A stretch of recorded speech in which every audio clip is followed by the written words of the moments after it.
Hi everyone, welcome to Jay's Techie Crown. Those who are watching my channel for the first time, I am Jay, and in my channel you can watch videos related to US, Australia and Canadian immigration. Also you can find few other technical videos.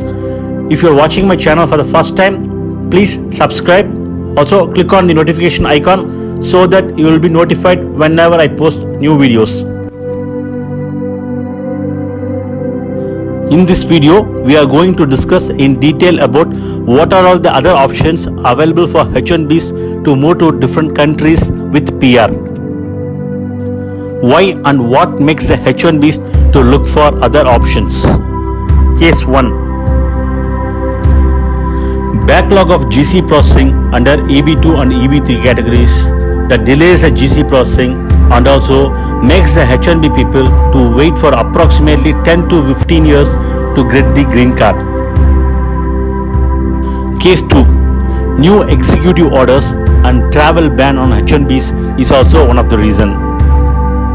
Case 3.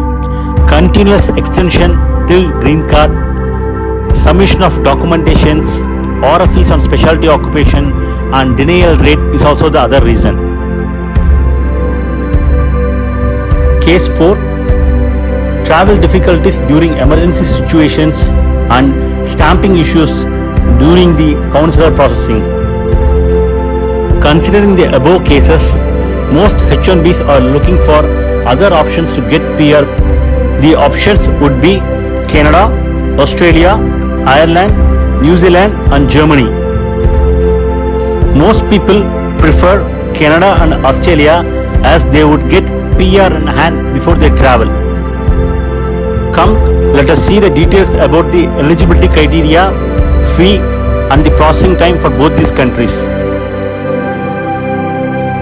For both these countries, the eligibility will be based on the score and it depends on the age, education, skill and the language ability.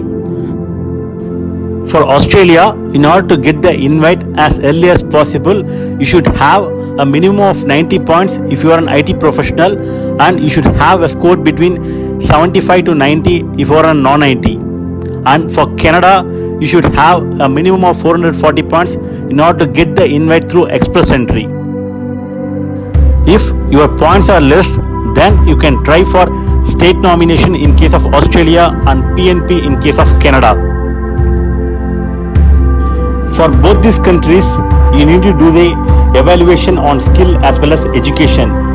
For more details about the evaluation, refer to my other videos given in the description. The processing time purely depends on how soon you can clear your language ability and your educational or skill evaluation. So once you get your skill and education evaluated, then you can proceed with the UI filing. So once you get the invite, from the date of the invite, it may take obviously 8 to 12 months for the whole process to complete. Once you submit enough documentations, you will end up getting PR in 8 to 12 months of time approximately. In case of Canada, it may be little earlier as the processing is little bit transparent and short. Then next comes the PR fee. For Australia, the PR fee may cost around 8k to 9k, whereas in case of Canada, it may cost around 2500 to 4k in USD. So always plan on estimate your processing fee well before you start the process. What are the advantages of getting PR from either Canada or Australia? Once you get your PR approved, then you have to make an initial entry before the specified date mentioned in your PR grant letter.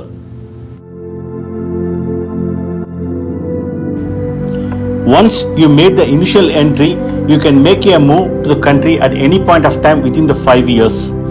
Also, make sure that you stay at least 2 years in order to get the return resident visa.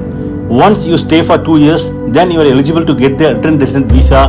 Otherwise, your PR will become invalid after 5 years. And secondly, you will be eligible to get the citizenship once you stay for more than 3 years in either Australia or Canada. What happens to your approved I-140 when you moved out of the country, either to Canada or Australia? Even though you are outside of the country, once your priority date becomes current, still you can come into US and then file your I-485 through an employer.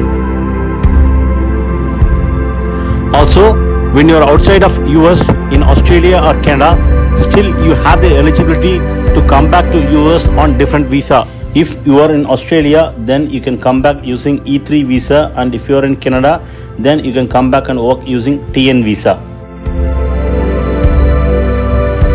Finally, this PR status helps you in lot of benefits like tax benefits, working in different skills, and then healthcare benefits. Please refer to my other videos in the description for more details. Thank you. Thanks for watching my video. Please subscribe and click on the notification button so that you will be notified as soon as I post any videos. Also, please post your questions in the comments. I will be more than happy to respond. Thank you again.